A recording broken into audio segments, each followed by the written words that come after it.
Já iniciei a gravação aqui também. Bem, colegas, vamos dar sequência então à nossa sessão de julgamento do período da manhã do dia 5 de agosto de 2020 e vamos dar sequência pelo item 50 da pauta, de relatoria da conselheira Renata. O item 50 é da contribuinte Procave Incorporações Imobiliárias Limitada. E também há o item 51, que também é da contribuinte Procave Incorporações Limitadas. São dois itens da mesma contribuinte. Você vai começar pelo item 50, Renata? Sim, são as obrigações principais. Ok, então. Outra obrigação acessória é bem... Tranquilo. Consequência desse. Ok, então. Então, Renata, pode iniciar a leitura do relatório e do voto do item 50 da pauta. Tá tudo bem aí para vocês? Barulho? Vocês estão ouvindo alguma coisa? Ou não? Tranquilo. Para mim tá ok. Pode seguir. Então tá. Então vamos lá. Por bem descrever os fatos, até o julgamento em primeira instância, adoto o seguinte trecho do relatório do acórdão recorrido. Trata-se de lançamento de contribuições devidas pela Sociedade Empresária Procave Incorporações Imobiliárias Limitada, relativas a competências compreendidas no período de 1 de 97 a 1 de 2003. Foram lançadas contribuições sociais previdenciárias segurados empregados, contribuições sociais previdenciárias da empresa, sobre remuneração paga a segurados empregados, contribuições para o financiamento dos benefícios concedidos em razão do grau de incidência de incapacidade laborativa decorrente dos riscos ambientais do trabalho e contribuições para outras entidades em fundos, Salário de Educação, INCRA, SENAI, SESI e SEBRAE. Conforme o relatório fiscal de folhas 22 e 26, o fato gerador das contribuições lançadas foi o trabalho remunerado prestado por segurados empregados no período de 1 de 1 de 97 a 31 de 3 de 2003 em 4 obras de construção civil da notificada: edifício The Sun Tower Residence, edifício Camboriú Business Center, edifício Reno e Blumenau Shopping. A apuração das bases de cálculo utilizadas de lançamento, ou seja, das remunerações pagas a segurados empregados, foi realizada de acordo com o citado no relatório, por meio de aferição indireta efetuada com base na área construída e no padrão das obras, nos termos do artigo 33, parágrafos 4º e 6º da Lei 8.202 de 91. Tal medida foi necessária, segundo o auditor fiscal notificante, porque a estruturação contábil apresentada pela notificada é deficiente, já que não registra o movimento real das remunerações pagas a segurados a seu serviço e diz respeito à Lei 6.404/76 e os princípios fundamentais da contabilidade da oportunidade e da competência. Ainda de acordo com a autoridade lançadora, as irregularidades que comprovam a deficiência da contabilidade da notificada encontram-se descrito no relatório da auto de infração da EBICAD final 325 de 2007, o final 325-7, lavrado na mesma ação fiscal que originou o presente lançamento, que é o outro relativo ao outro processo que a gente vai tratar na sequência. Foram abatidas das bases de cálculo aferidas as seguintes remunerações: salário de contribuição constante na folha de pagamento dos segurados empregados da própria construtora que labutaram na obra. Labutaram, palavra bonita. As retenções de 11% sobre o valor bruto das notas fiscais de serviço de empreiteiras de mão de obra com seus respectivos recolhimentos, os quais foram devidos por 0,31% para se obter o salário de contribuição até a competência 9 de 2002, conforme a legislação. O salário de contribuição constante das GFIPs de empreiteiras a partir da competência 10 de 2002, comprovados os recolhimentos das retenções de 11% sobre o valor bruto das notas fiscais de serviços, conforme a legislação. O valor correspondente das notas fiscais de fornecimentos de concreto e argamassa preparados. Considerando a edição da súmula vinculante número 8 do Supremo Tribunal Federal, foi determinada a realização de diligência para que a autoridade lançadora emitisse, com base no parecer PGFN-CAT número 1617 de 2008, novos aros respeitando os prazos decadenciais fixados pela citada súmula. Em resposta ao despacho de folhas 137 e 138, a autoridade lançadora apresentou a informação fiscal de folhas 139 e 148 e anexos. Devidamente estimado da diligência efetuada, a notificada apresentou a manifestação de folhas 140 a 137 a 150, reiterando as alegações e pedidos expressos na impugnação e aduzindo que, em relação ao resultado da diligência requerida pela Delegacia da Receita Federal, a impugnante não concorda com os cálculos apresentados pela autoridade lançadora. Em primeiro lugar, porque a metragem da área a regularizar dos edifícios de Sun Tower Residence e Camboriú Business Center, contida na informação fiscal e utilizada como base de cálculo do novo cálculo, está incorreta. É que, apesar de a autoridade notificante indicar os resultados de áreas de 50% e 75% nos cálculos dos edifícios de Sun Tower Residence e Camboriú Business Center, não os aplicou. Em segundo lugar, porque a informação fiscal não faz qualquer menção a quais seriam os dispositivos legais que dariam suporte aos cálculos relativos ao período decadencial, limitando assim o direito de defesa da impugnante. A regra de decadência que deveria ter sido adotada é a prevista no artigo 150, parágrafo 4º do CTE, pois os dados anexos da notificação demonstram a existência de recolhimentos de contribuições. Deve ser determinado nova diligência para que sejam refeitos os cálculos. Em segundo lugar, porque a informação fiscal não faz qualquer menção a quais seriam os dispositivos. Não, aqui eu já, essa parte eu já falei, tem que apagar, porque está repetido, perdão. O lançamento foi julgado procedente em parte pela DRJ de Florianópolis, conforme ementa abaixo transcrito.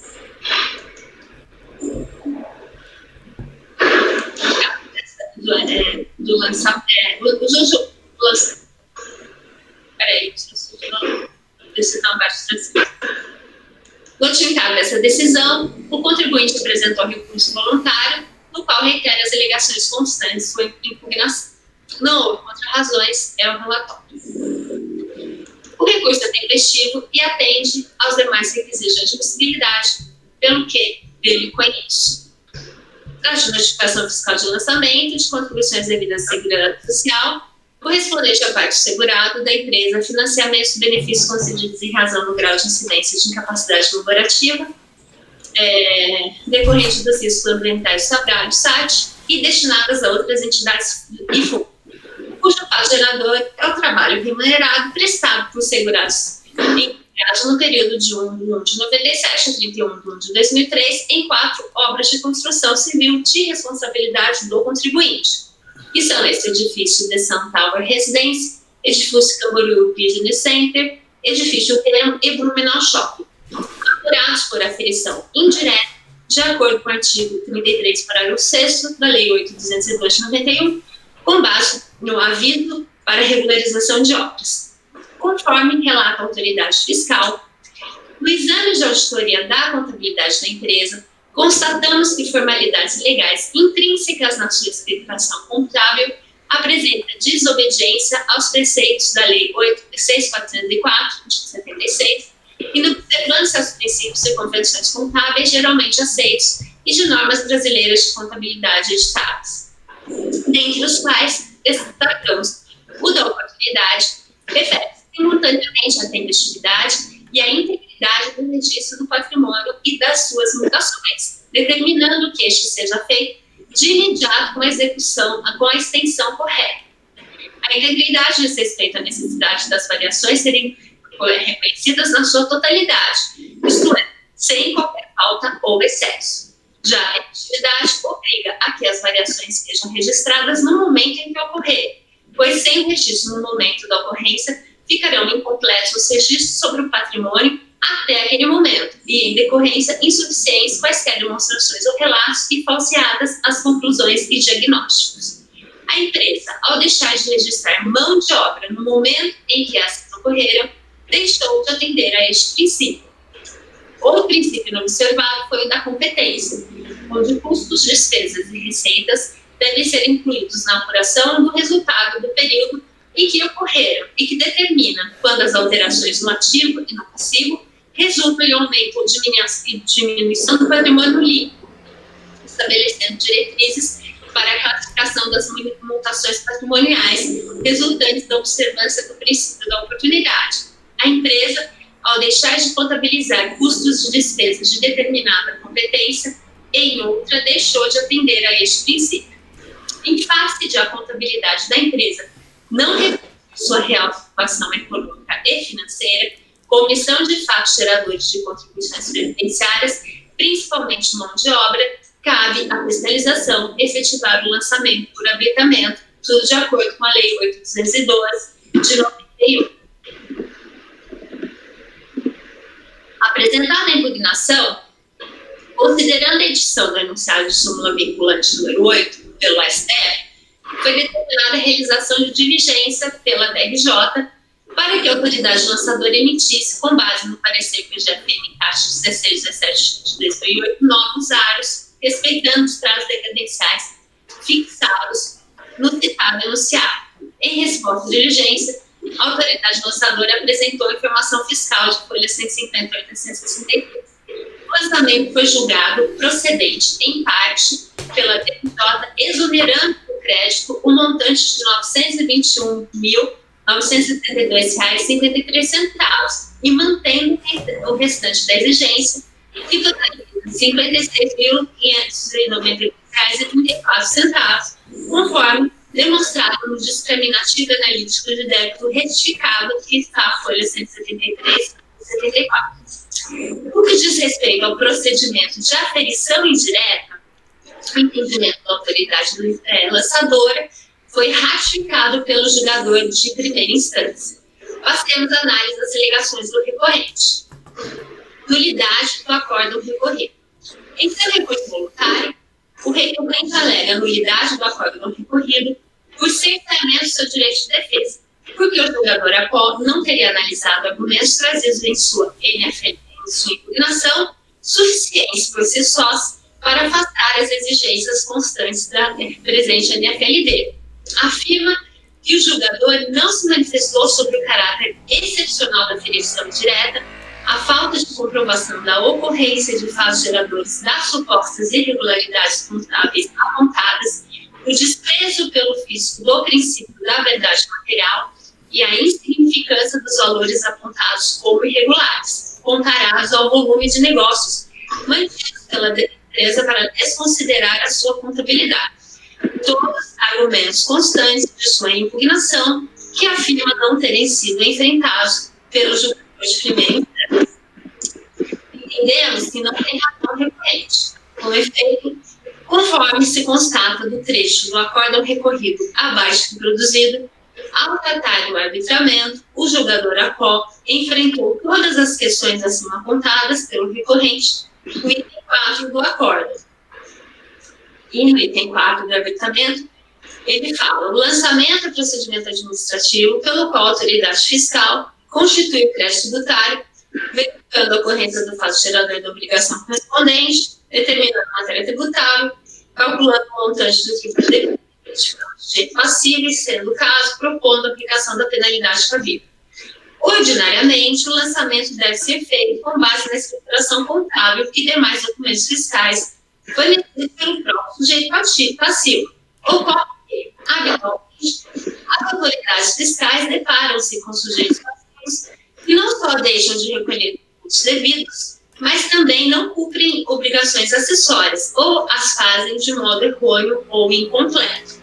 Nesses casos, a legislação tributária prevê, com base na regra elementar do direito, que a ninguém é lícito tirar vantagem da própria ilicitude a utilização do arbitramento do lançamento fiscal, no lançamento fiscal. Tal técnica visa garantir a constituição do crédito tributário, impedindo que o sujeito passivo seja beneficiado pelo cumprimento ou realização deficiente de obrigações acessórias.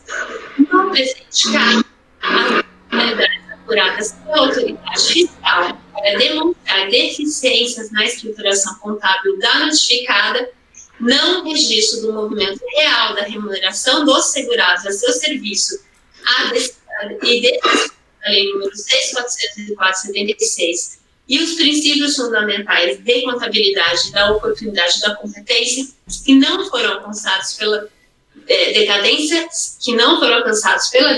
são os seguintes. No mês de dezembro de 2001, contabilizando razão tal, gastos com obras concluídas, notas em novembro de 2001, materiais de consumo imediato no edifício Reno, tinta, solvente, sem registro de mão de obra direta ou indireta. E aqui ele trata, se vocês olharem, vários momentos, ó, dezembro de 2001, janeiro de 2002, janeiro de 2002 novamente, fevereiro de 2002, fevereiro de 2002, fevereiro de 2002, que ele contabiliza materiais de consumo imediato sem o registro da correspondente mão de obra. Então, basicamente, esses são os fatos. E aqui ele faz ela relaciona todos os fatos que estão lá no auto de infração e que ensejaram a aferição indireta. Todos aqui relacionados em relação a cada uma das obras. Os meses, as contas em que eles foram contabilizados, os materiais, quais foram os materiais, material elétrico, concreto usinado, argamassa, tinta, piso, sem registro da mão de obra correspondente. Então, tudo a alegação de que essas irregularidades não são suficientes para demonstrar deficiência na escrituração contábil da impugnante e, assim, autorizar o arbitramento carece de razão, já que as mesmas impossibilitam a aferição direta das bases de cálculo das contribuições sociais previdenciárias devidas. Destaque, considerando as irregularidades constantes na contabilidade da impugnante, não restou alternativa à autoridade lançadora a não ser efetuar o arbitramento das contribuições sociais previdenciárias devidas, com base no artigo 33, parágrafo 6º da Lei 8.212 de 91. E aqui está o dispositivo, o artigo 33, parágrafo 6º, que diz que no exame da escrituração contábil e de qualquer outro documento da empresa, a fiscalização constatar que a contabilidade não registra um movimento real de remuneração dos segurados a seu serviço, do faturamento e do lucro, serão apurados por aferição indireta as contribuições efetivamente devidas, cabendo à empresa o ônus de prova em contrato. Perceba-se que o julgador trata do caráter excepcional da aferição indireta, do porquê de tal procedimento ter sido empregado no presente caso, das irregularidades verificadas serem suficientes para impossibilitar a aferição direta das bases de cálculos das contribuições devidas pelo recorrente, o que, por fim, parece nos negar a afirmação do recorrente no sentido de que haveria, no caso, desprezo por parte da autoridade fiscal pelo princípio da verdade material. Parece-me o que houve. Na realidade, é um descontentamento do recorrente com o entendimento manifestado pelo julgador ACO acerca dessas questões, o que não significa que ele não as tenha enfrentado. Assim, entendemos que não há nulidade afirmada pelo recorrente no acórdão recorrido, que, portanto, deve ser afastado. A alegação que, portanto, deve ser afastada. Posso prosseguir ou vocês querem votar? Pode seguir, por mim pode seguir. Decadência. O recorrente alega decadência de todos os valores relativos ao período anterior a novembro de 2002, inclusive nos termos do artigo 150, parágrafo 4 do CTN, tendo em vista que foi notificado do lançamento aos 12 de 2007. Desse modo, alega que, como o período de execução do Blumenau Shopping foi de 1/7/2000 a 31/7/2002, todas as contribuições sociais sobre a remuneração da mão de obra na execução da obra foram atingidas pela decadência. Da mesma maneira, considerando que o período de execução da obra Edifício Camboriú Business Center foi de 21/11/95 a 31/1/2003, são inexigíveis os valores relativos a competências anteriores a novembro de 2002. Os prazos extintivos do direito da fazenda pública de constituir o crédito tributário estão disciplinados no artigo 150, parágrafo 4º e 173.1 do CTE, cuja incidência, no caso concreto, depende do comportamento do sujeito passivo em relação ao cumprimento de obrigação tributária que lhe compete. E aqui eu transcrevo os dispositivos 150 e 173. Comungando os dois dispositivos, tem-se que a antecipação do pagamento do tributo pelo sujeito passivo incide a regra do parágrafo 4º do 150, no que diz respeito à contagem do prazo decadencial para a constituição do crédito tributário pela fazenda pública, exceto se constatada fraude, dolo ou simulação por parte do sujeito passivo, hipótese em que o prazo para a constituição do crédito tributário acontecerá a partir da ocorrência do fato gerador.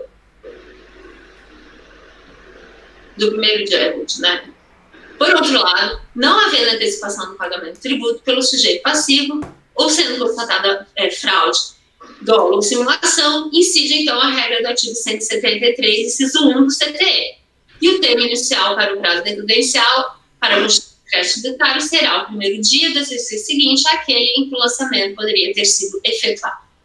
Este é o entendimento firmado pelo STJ em sede de julgamento de recurso representativo de controvérsia no procedimento do artigo 543C do CPC de 73, que é o atual artigo 1076 do CPC de 2015, que deve ser reproduzido por este Conselho, conforme determina o artigo 62, parágrafo 2º do RICARF. E, nesse sentido, a farta de jurisprudência deste tribunal, que culminou na edição do enunciado de súmula número 99. Segundo o qual, para fins de aplicação da regra decadencial prevista no artigo 150, parágrafo 4 do CTE, para as contribuições previdenciárias, caracteriza para pagamento antecipado ou recolhimento, ainda que parcial, do valor considerado como devido pelo contribuinte na competência do fato gerador a que se referir à autuação, mesmo que não tenha sido incluída na base de cálculo deste recolhimento parcela relativa à rubrica especificamente exigida no auto de infração. Em suma, para a aplicação da regra do artigo 150, parágrafo 4 do CTE, deve ter havido antecipação do pagamento do tributo na competência do fato gerador, e não no período de apuração considerado.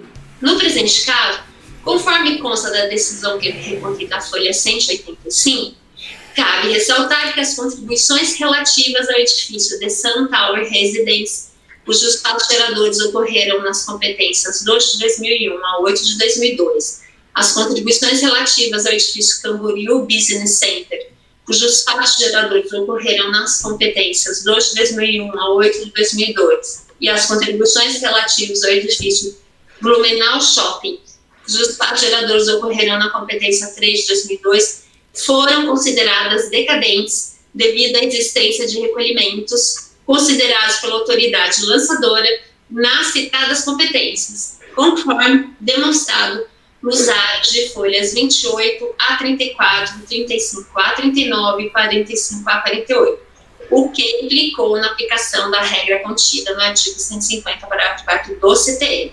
Como efeito, deve ser efetuada a retificação do crédito inicialmente apurado, com a exclusão de créditos extintos pela decadência, conforme DADR, de folhas 153 e 154, e a planilha exposta no item 3, redutores de área, do presente voto. Em outros termos, todas as competências em que havia recolhimentos já foram devidamente consideradas pelo julgador de primeira instância, conforme aros de folhas 29 a 47, tendo sido excluídas da cobrança do tributo os valores excluídos da cobrança do tributo, os valores excluídos pela decadência, conforme regra do artigo 150, parágrafo 4 do CTE. Portanto, não tem razão o recorrente. O recorrente alega ainda decadência com relação à multa por descumprimento de obrigação acessória imposto objeto do auto de infração, número final 3257, processo administrativo de autos final 2007-49. Essa matéria será enfrentada oportunamente por ocasião da análise do recurso voluntário interposto naquele processo administrativo que é o próximo. O recorrente afirma que, no presente caso, os fatos geradores apoiam-se em meros indícios, porque a autoridade lançadora não comprovou a ocorrência de fatos geradores das supostas irregularidades contábeis aprontadas, e que, para desconsiderar a contabilidade de uma empresa, não bastam apenas alegações ou presunções de que a escrita contábil não corresponderia à sua movimentação real, cabendo à fiscalização comprovar as suas irregularidades.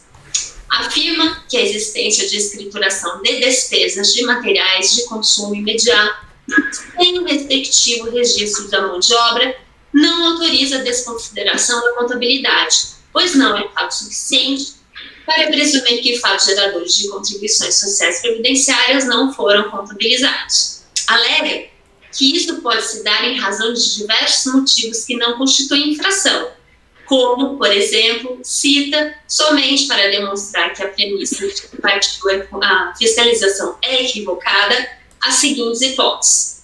A. Garantia. É de saber comum que as empresas do ramo de construção civil são responsáveis pelas obras entregues. Além disso, no presente caso, deve ser ressaltado que a impugnante empresa modelo do seu ramo. Dessa forma, sempre... Só um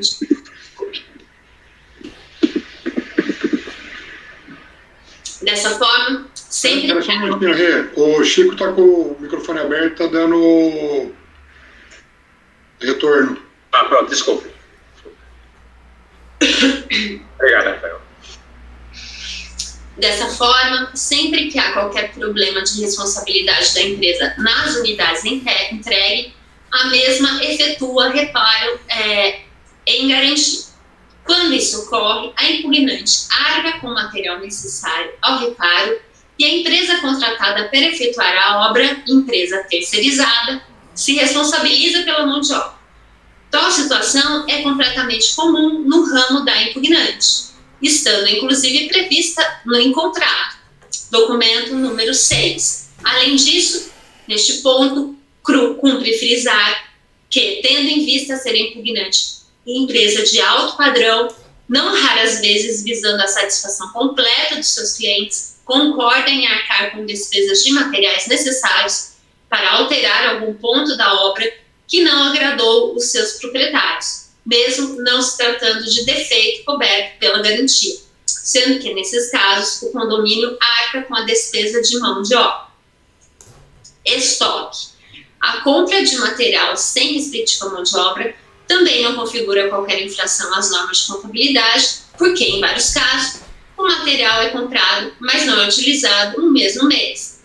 É o que acontece, por exemplo, quando a empresa compra estoque para utilização futura, o que é bastante comum quando o produto que a empresa precisará está em promoção, por exemplo. Quando isto ocorre, naturalmente, algum tempo depois da compra, há o respectivo lançamento da mão de obra. Obra nova. O mesmo raciocínio aplicado acima, com ainda mais razão, é adotado quando se trata de obra nova, início de obra. É que a impugnante, assim como qualquer outra empresa de seu ramo, compra diversos materiais antes de iniciar a obra. Após receber a quantia de materiais que entende necessária para o início da obra, contrata a mão de obra. Neste ponto, aliás, seria ilógico querer que a empresa contratasse a mão de obra antes mesmo de receber o material para o início da construção ou reforma a ser efetuada. A ausência de prestação de serviços no mês.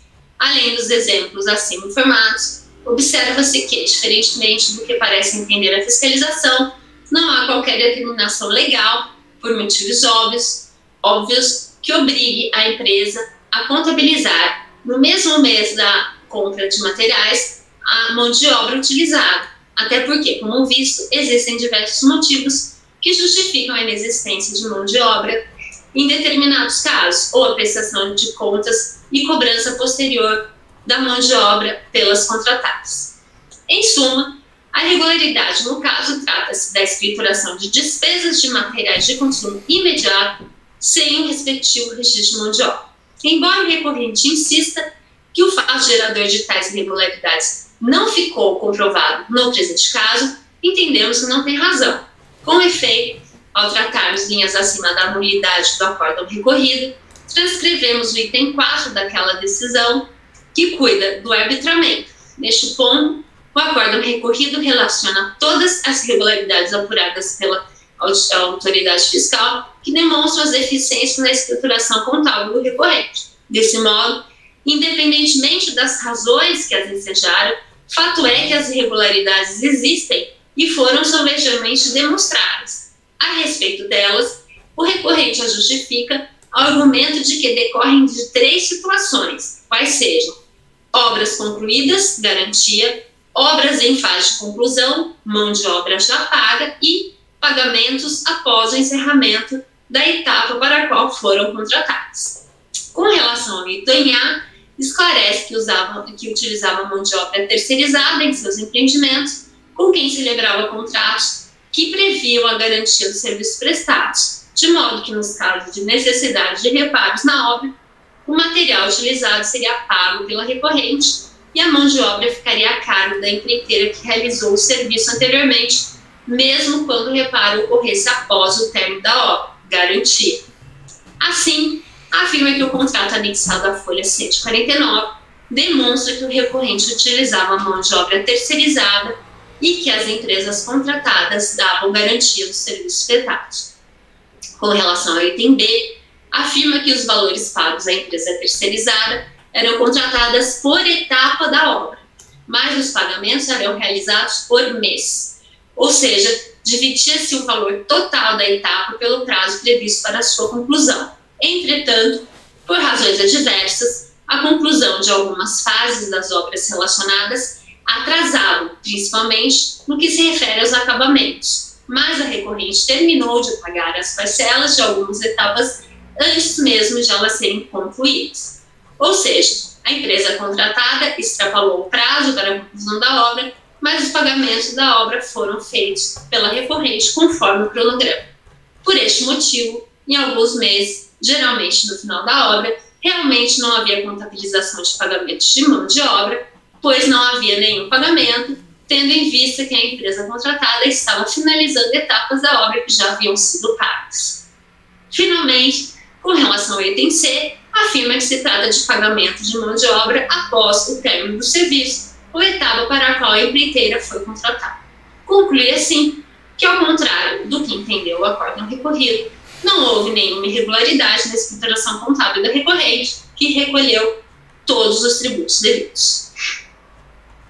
Pois bem, como já acima demonstrado, a existência de irregularidades na escrituração contábil da recorrente, quais sejam a escrituração de despesas de materiais de consumo imediato sem respectivo registro de mão de obra, é um dado da realidade que não há como ser ignorado e compromete a confiabilidade dos dados constantes dos respectivos documentos. Nesse contexto, a jurisprudência do STJ é no sentido de que a aferição direta, embora procedimento de caráter excepcional, é medida legítima ante a existência de irregularidades na documentação apresentada pelo contribuinte, mas não impede que ele faça provas aptas a infirmar a presunção de legitimidade do ato administrativo de lançamento. Nesse sentido, eu cito aqui o precedente e eu vou ler só a parte que eu destaquei em amarelo.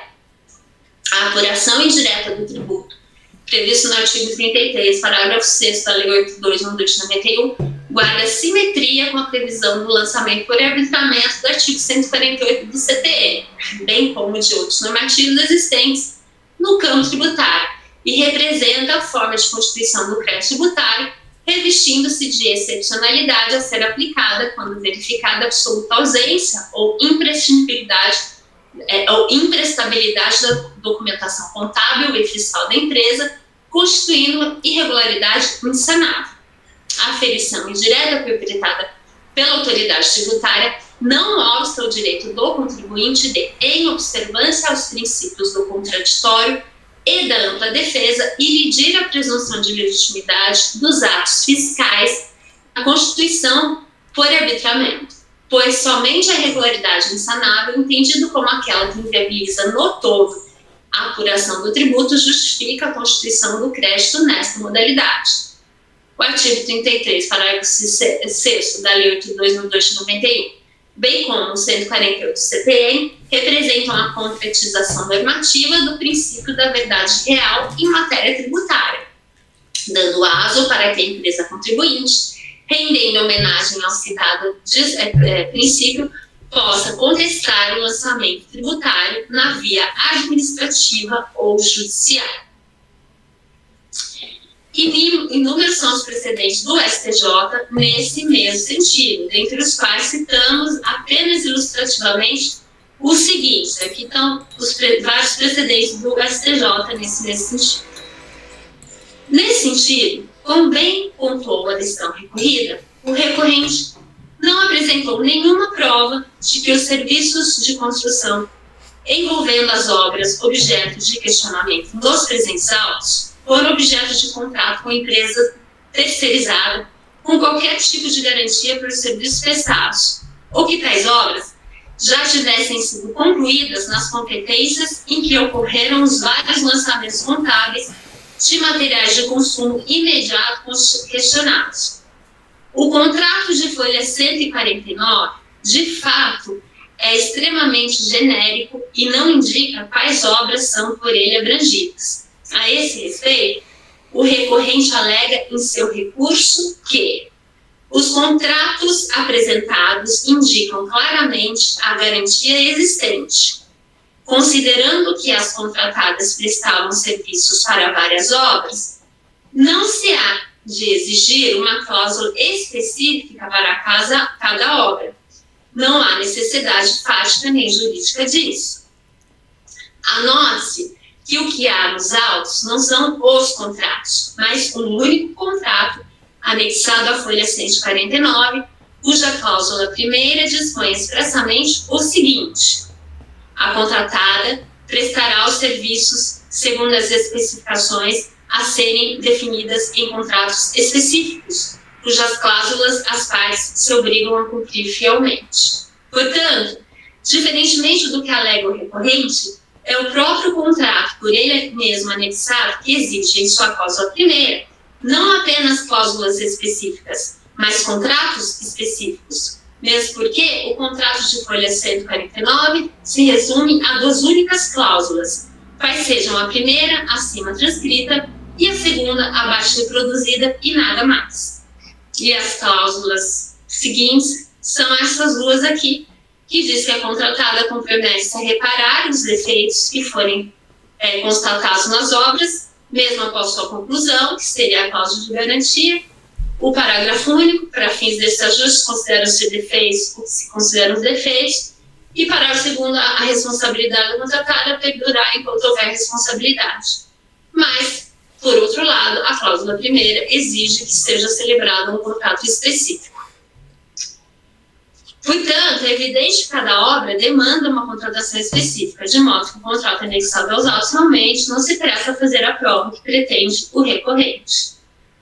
O recorrente também não fez prova de que a mão de obra utilizada para a execução das obras questionadas foi contratada com estipulação de que os pagamentos seriam mensais, sem prévia medição dos serviços prestados, nem que haveria possibilidade de cobrança dos serviços somente após o encerramento das etapas de construção, com a apresentação da conta. Aliás, hipótese absolutamente diversas incongruências, mas que o recorrente não comprova.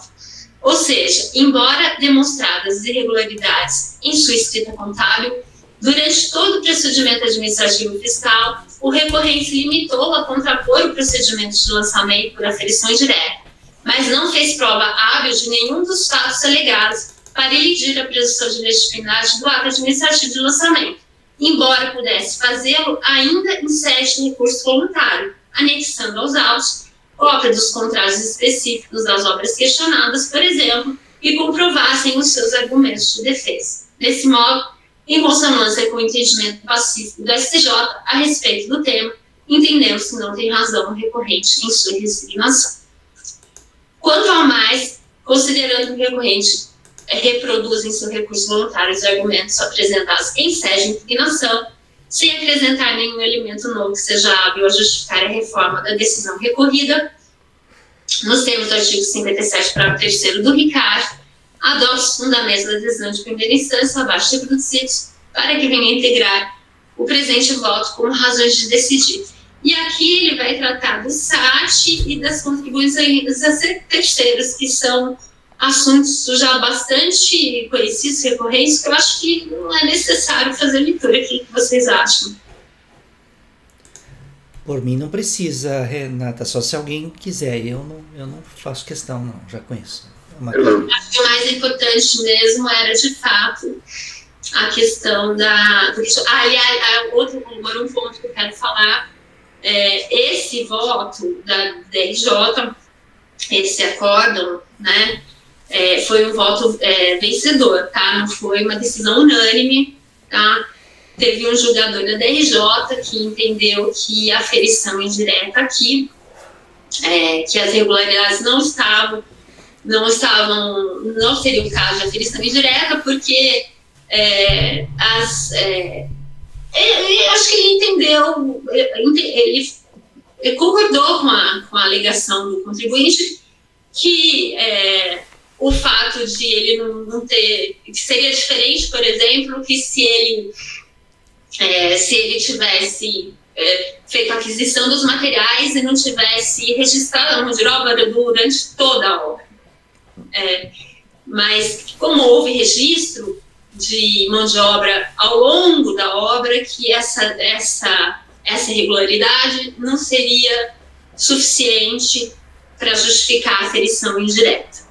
Foi o que entendeu o julgador da DRJ. E isso vai ficar, ele vai ressaltar mais ainda no próximo voto, ele faz uma declaração de voto nesse sentido. Mas, inclusive porque lá se trata de uma obrigação acessória. Aqui a gente está julgando o processo principal, ele entende da mesma forma, e lá é porque se trata da obrigação acessória. E, na verdade, por essas razões todas que eu falei aqui, eu discordo. Eu acho que aqui, e principalmente por conta do julgado do STJ, que eu colacionei aqui, sequer há notícia de que o contribuinte tenha suscitado esses argumentos ao longo da fiscalização. Então, esses argumentos, eles só vieram à tona na impugnação.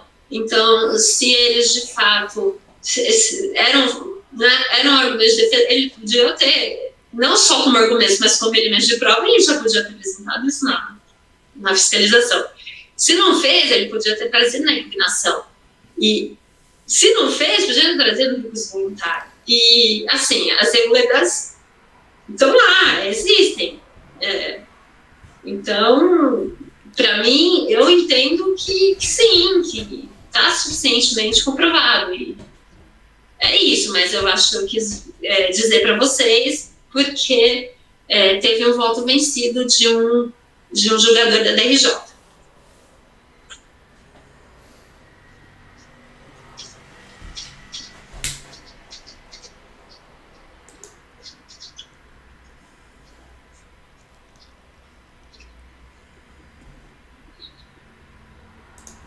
Já concluiu, Renata? Sim, eu estou ligando provavelmente ao recurso. Então tá, eu achei que você fosse fazer mais algum comentário no final. Só que expor porque, assim, não sei se eles estão olhando o processo ou não, então é transparência, né? Tá certo.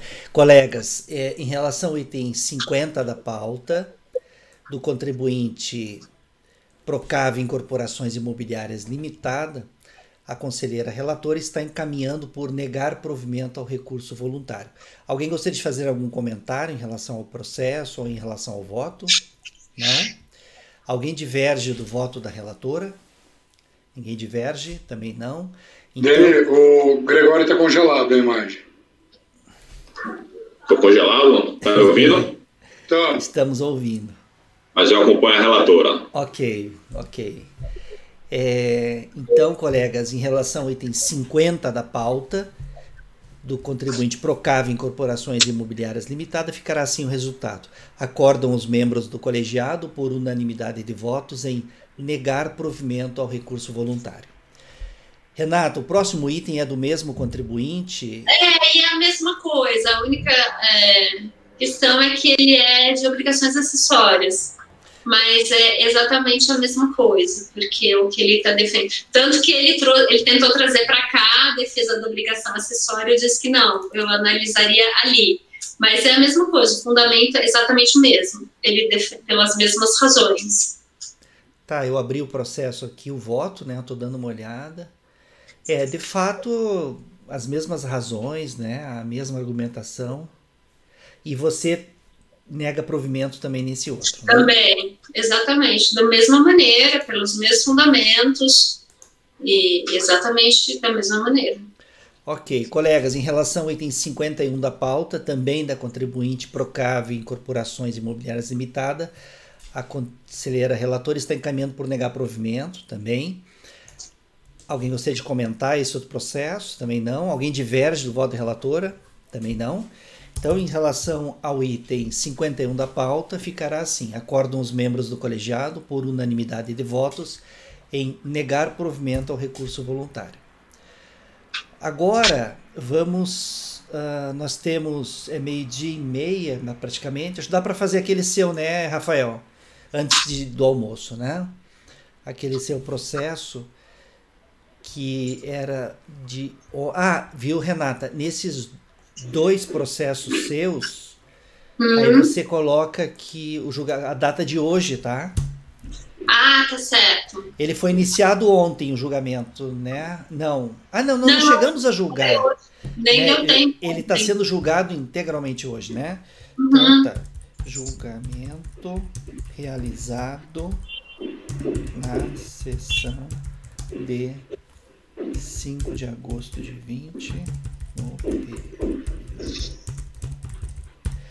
Tá, vai constar na ata o seguinte, que tanto o 50 quanto o 51 vai constar o seguinte: julgamento realizado na sessão de 5/8/2020 no período da manhã. Tá? Vai constar isso para os itens 50 e 51.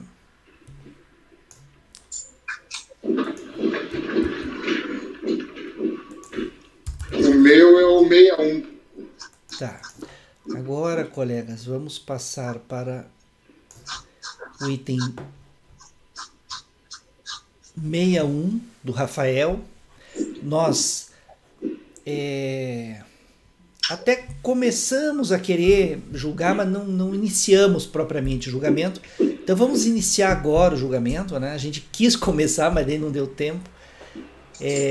Vamos fazer agora, iniciar agora o julgamento. Colegas, item 61 da pauta, era um item da pauta do dia 4 de agosto, do período da tarde do dia 4, e nós vamos fazer no período da manhã do dia 5. Vamos fazer agora, é o item 61 da pauta, do contribuinte Pedro de Freitas Barros Júnior. Rafael, pode então fazer a leitura do relatório e na sequência passar para o voto. Iniciou-se em junho de 2007 com o termo de intimação fiscal, o número está ali lançado, as folhas 11, referente ao ano calendário de 2005, para o contribuinte recorrente apresentar os documentos aqui lançados da intimação, né? Intimado em 13/6/2007, a R de folha 12, o contribuinte apresentou laudo de avaliação, folhas 14 a 43, com a respectiva RT paga, folhas 44. Ato contínuo foi lavrado o auto de infração, de folhas 3 a 6, contra o contribuinte que, intimado, apresentou a impugnação, folhas 51 a 52, e documento 53 a 64. A primeira turma da DRJ em Brasília, por unanimidade, julgou improcedente a impugnação, conforme emenda do acórdão abaixo. O acórdão está folha 7983. Intimado em 26/4/2010, a R de folha 91, o contribuinte interpôs recurso voluntário e documentos e protestou pela reforma de decisão. O recurso voluntário de folhas 96 a 108 é tempestivo e atende os demais requisitos de admissibilidade. Os documentos apresentados por recurso são de folhas 110 a 113, e eu tenho por conhecer deles e receber os documentos. Bom, vamos lá, o que aconteceu? Quando da declaração de ITR do exercício 2005, ele preencheu como área de benfeitoria 780 hectares, ao invés de ser área de pastagem. E, na verdade, a área de benfeitorias é de 2,6 hectares. Tá? Ele tentou retificar as folhas 59 e 62, ele apresentou, só que foi negado a retificadora por causa do início da ação fiscal. Ele prova o erro de preenchimento da DITR com laudo apresentado às folhas 14 a 44, tá? Para suprir a dúvida. Todavia, quando o julgamento da DRJ, mesmo entendeu que seria necessária a apresentação dos comprovantes de vacinação do gado referente a 2004, com um grau de ocupação de 0,7 de animal por hectare. Razão pela ausência desse documento, manteve o lançamento. Agora, com o recurso voluntário, o recorrente apresentou o cadastro do produtor rural, controle de trânsito GTA, lançamento de vacinação e ficha de informações complementares, folha 110 a 113, no qual consta para o ano de 2004, ou seja, exercício anterior ao exercício aqui em análise, o equivalente de 458 a 520 doses de vacina. No mês passado, na sessão, explicando essa questão, quando você tem número de cabeças de gado, você tem isso cadastrado no Ministério da Agricultura e Pecuária. E você é autorizado a comprar um percentual de dose a mais, porque durante o processo de vacinação você pode perder o aplique no animal por causa de alguma reação do animal, então você não contar, tem 500 cabeças e 500 doses. Quer dizer, se você perde uma dose ou quebra um vidro ou qualquer outra situação, você não deixar o animal sem vacina, certo? Nesse sentido, aplicando-se a média prevista no acordo da DRJ, tem-se que foi provada a existência do gado correspondente à área de 780 hectares de passagem. Se fizer, os valores vão dar próximo a esse 0,7 cabeça hectare. Tá? Neste caso, uma vez provado o erro por laudo técnico e documentação hábil, destaca o acordo abaixo deste conselho. E aqui eu trouxe uma emenda de um que admite o dar provimento para refazer o cálculo de ITR com a área utilizada rural, e aqui ele especifica a medida. Desse modo, diante de todo exposto, entendo suficientemente comprovada a existência da área de pastagem de 780 hectares e a área de benfeitoria de 2,6 hectares do imóvel, devendo ser refeito o cálculo do ITR. Faço exposto, vamos dar provimento ao recurso voluntário para refazer o cálculo de ITR com a área de pastagem de 780 hectares e a área de benfeitorias de 2,6 hectares. É como eu voto, presidente.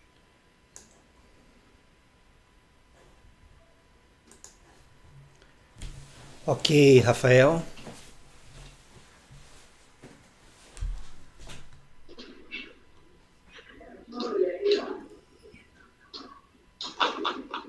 Rafael.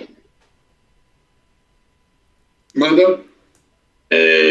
Em relação à área de benfeitorias aí de 2,6, a fiscalização já reconheceu, né, essa área? Pelo menos no demonstrativo de apuração do imposto devido.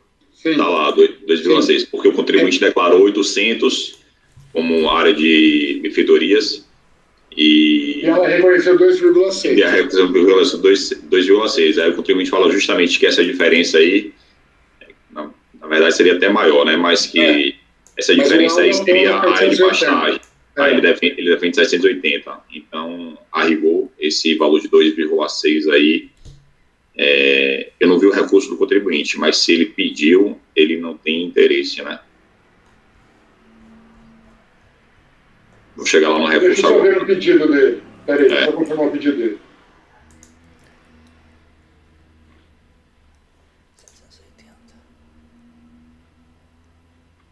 Só dizer que página que está o recurso. Peraí.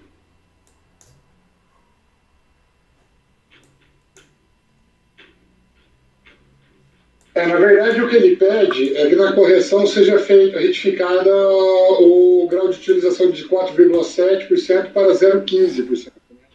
Começa na página 97. Aí, mas aí é automático, né? O grau de utilização é automático. Exatamente. Você reconhecendo a área de benfeitoria. A partir do momento que a gente prova a área de pastagem, o grau de utilização muda, né? É a consequência do cálculo, né?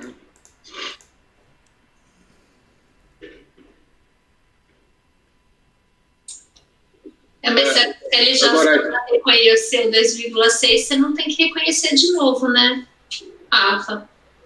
Tá, tudo bem. É.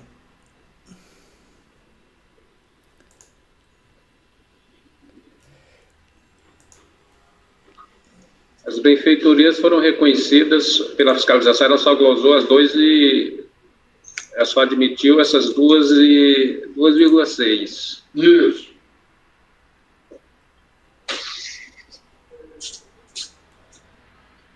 Agora, a pastagem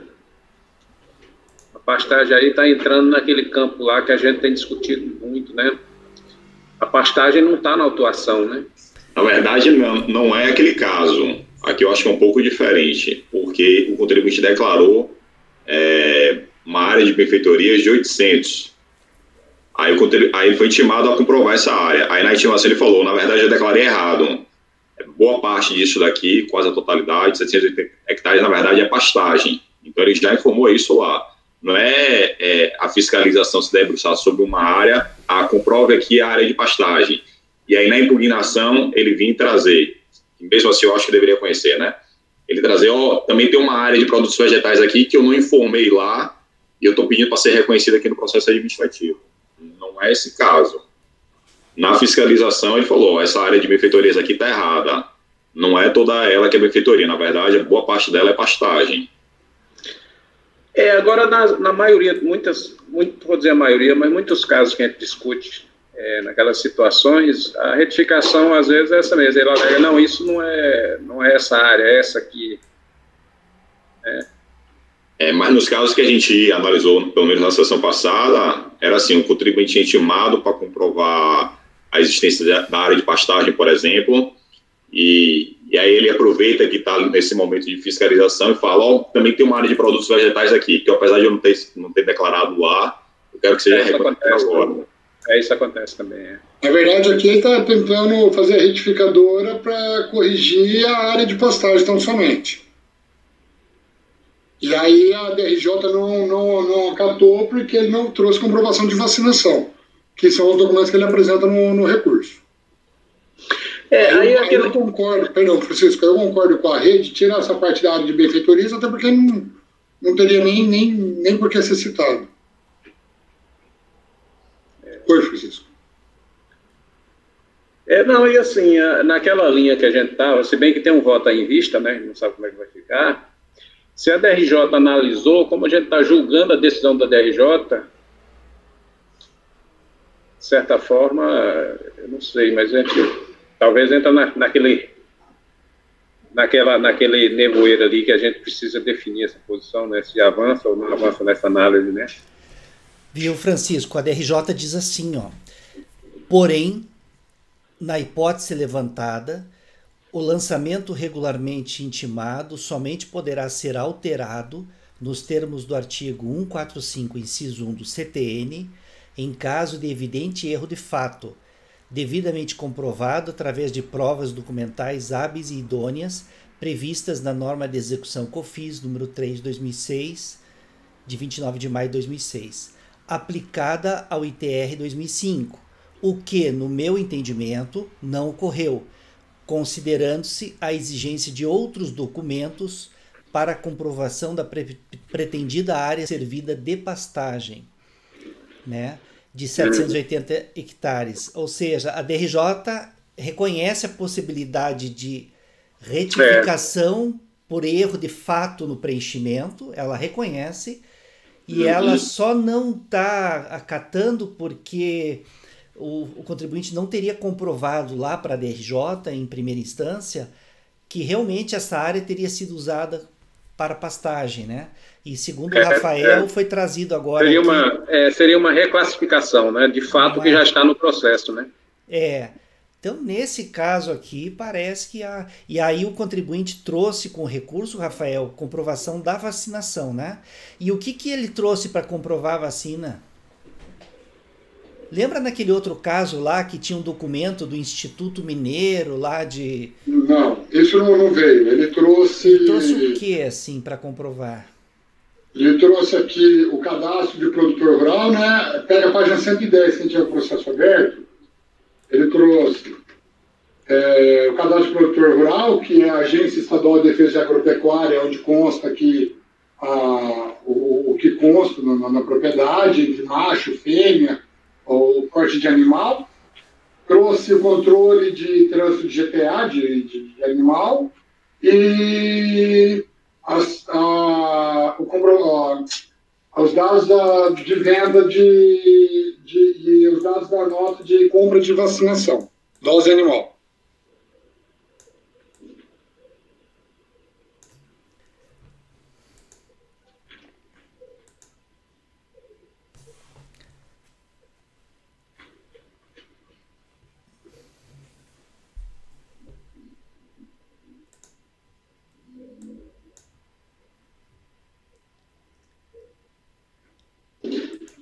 Rafael, um outro ponto aqui. E o VTN?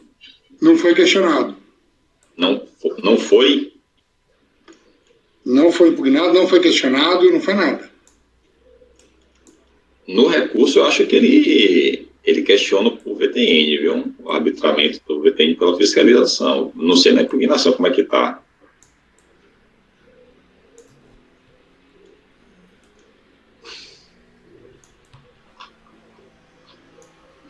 Onde você acha isso? Ele traz até jurisprudência do terceiro Conselho de Contribuintes, fala lá do técnico de avaliação do imóvel.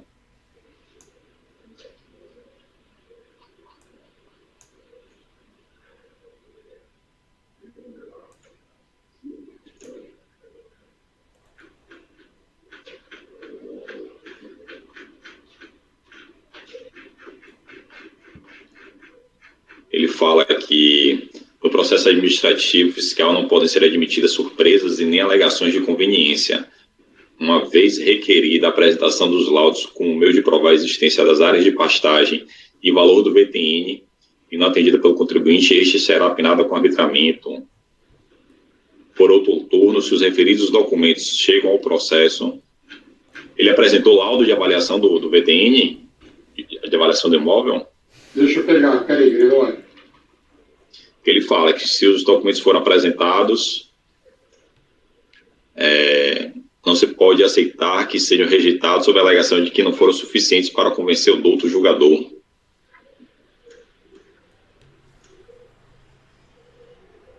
Os laudos, diga-se de passagem, se encontram devidamente revestidos de todas as exigências feitas pela autoridade fiscal.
Eu acho que quando eu fiz, eu entendi que não tivesse impugnado o VTN, até porque não saiu na ementa do acordo da DRJ. Entendeu? Então eu entendi que ele não enfrentou o VTN, embora apresentou o laudo. Entendeu? Foi esse meu ponto de vista.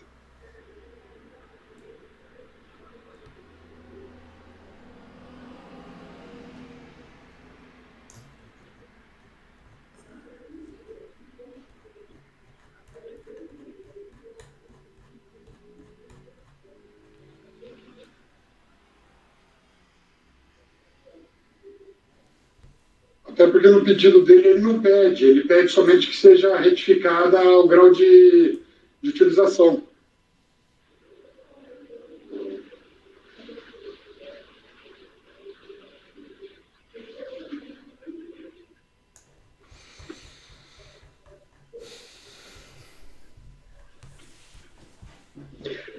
Tá ruim essa letra aqui desse. A impugnação dele é bem simples, né? São 2 folhas. E ele só vai na questão do erro de fato dele. Do erro de fato, da questão do tamanho da área de benfeitorias, da área de pastagem. E não fala uma palavra que pretende. Com relação à área de pastagem, tem esse documento que é o Cadastro do Produtor Rural. Esse documento é um formulário, né, padrão ali da Agência Estadual de Defesa Agropecuária da Bahia, tá?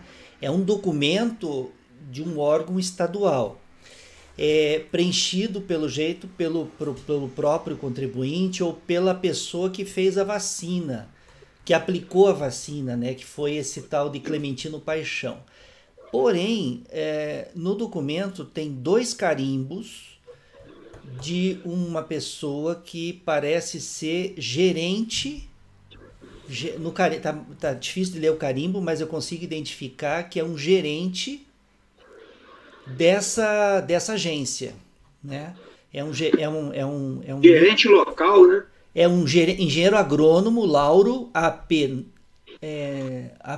9, não sei, não dá para ver direito, mas é o gerente dessa agência aí, né? Então, a impressão, e fala que confere com o cadastro, estado conforme original, Noves, né? O sobrenome dele é Noves. Tá, parece que dá para aqueles documentos assim que a gente fica bem. Mas esse eu tenho uma forte verossimilhança, né, que o documento aqui, e atesta aqui 600 doses, 400 doses de vacina, que é você que entende de fazenda, Rafael, essa quantidade de vacinas aí é compatível com essa área de pastagem? Sim, você divide pela área, vai dar quase 0,07, vai dar aproximado disso. É compatível com a área? Compatível. Na média que ele usou, sim, é compatível. Agora, ele não coloca data nesse documento, né? Isso é importante, não olhei, vamos ver. Porque o fato gerador é primeiro. Não, mas no preenchimento tem na primeira coluna as datas, 2003. Tem as datas lá de 3 anos, 2003, 2004, 2005. Isso. Dá para conferir. Na primeira coluna, onde traz o nome do revendedor, número de nota, a folha 112, Chico. E o ano aqui? E o ano aqui? Se você pegar a 111, 112, vem o ano, vem o cadastro, o número da GTA, vem tudo. Agora, a impugnação está em que página aí, digital? 5? O ano é 2005. Marcelo, a impugnação está folha 51 e 52. Valeu.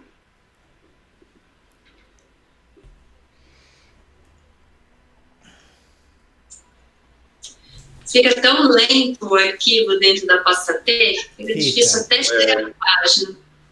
Na verdade, eu procuro salvar para fora. De trabalho, é isso que eu tô fazendo. Senão, fica difícil.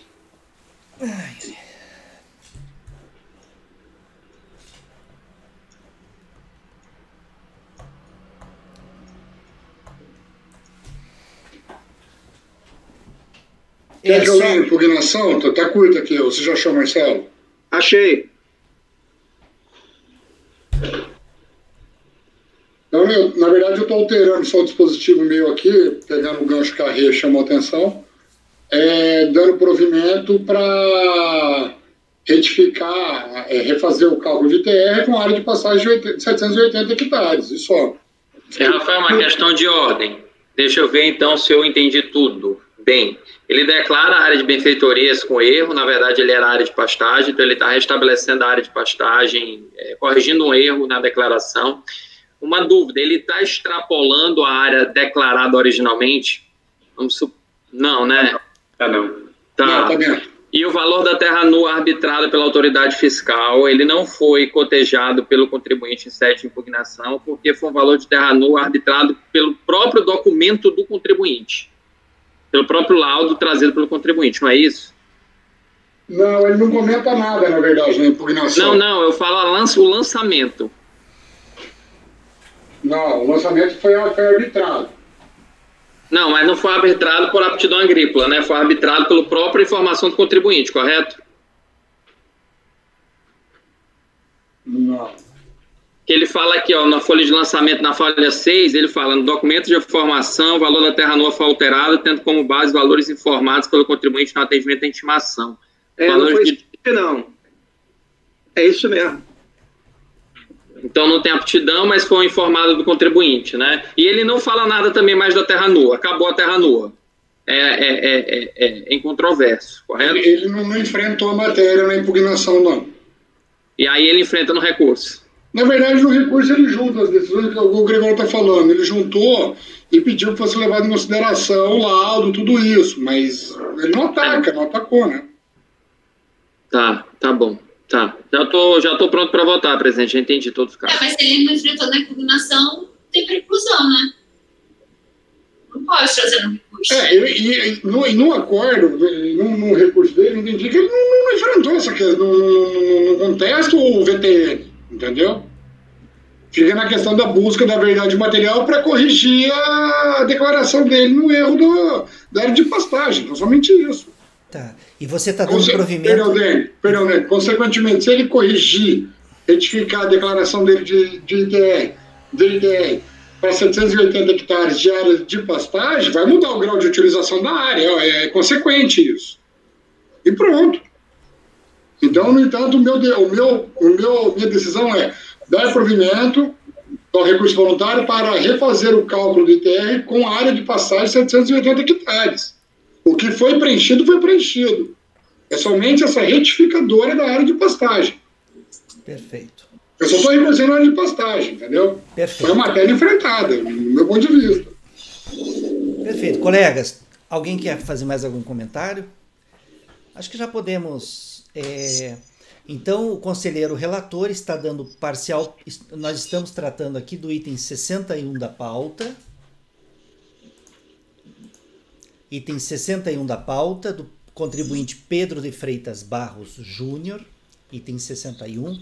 O conselheiro relator está encaminhando por dar provimento parcial ao recurso voluntário para que seja refeito o cálculo do ITR. Eu acho que é total dele. Porque ele recorre para retificar a área de pastagem. Só isso que ele pede? Na verdade, ele pede para ser alterado, com a retificadora da área de pastagem, ser alterado o grau de utilização da área. Mas isso é consequente da própria retificadora. Tá, ele só pede, então, que seja considerado os 780 hectares de pastagem. É só isso que ele pede, né? Isso. Então, tá. Então o dispositivo meu fica, deste modo, voto por dar provimento ao recurso voluntário para refazer o cálculo do ITR com a área de pastagem de 780 hectares. Ok. Colegas, alguém diverge desse voto do relator? Ninguém diverge? Eu não vou divergir também. Tem aquele documento da agência estadual lá da Bahia de vacinação. Tem 2 carimbos ali de aparentemente um servidor da agência. Então eu vou entender. E tem inclusive ali aquisição de vacinas de gado para o ano de 2005, que é o ano do exercício aqui. Então, eu acho que... Parece até que ele discrimina as quantidades ali dos bovinos ali, de acordo com a idade, faixa etária. Ele tem que discriminar por causa de tipo de vacina, às vezes. Tem certa idade animal... Dá até para saber a quantidade dos bovinos que ele tinha, pelo menos por aquele documento. É isso, né? Que até 9 meses você dá brucelose, você aplica a vacina de brucelose, depois você faz... período de vacinação em raiva e aftose você tem que fazer. Então, é mais esse controle.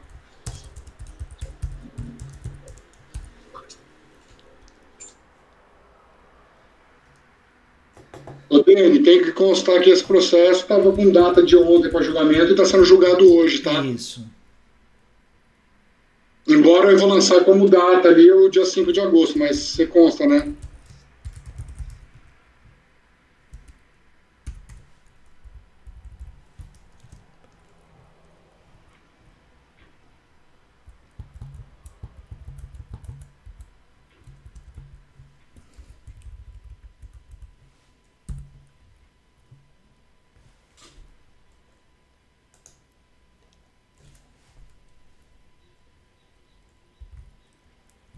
Tá.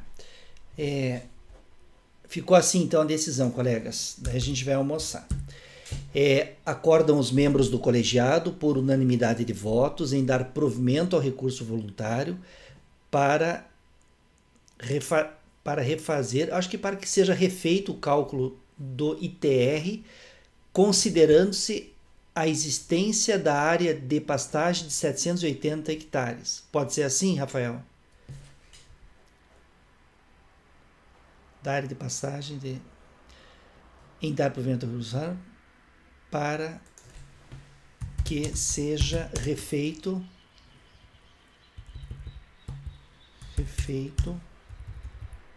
o cálculo do ITR, considerando-se a existência da área de pastagem de 780 hectares.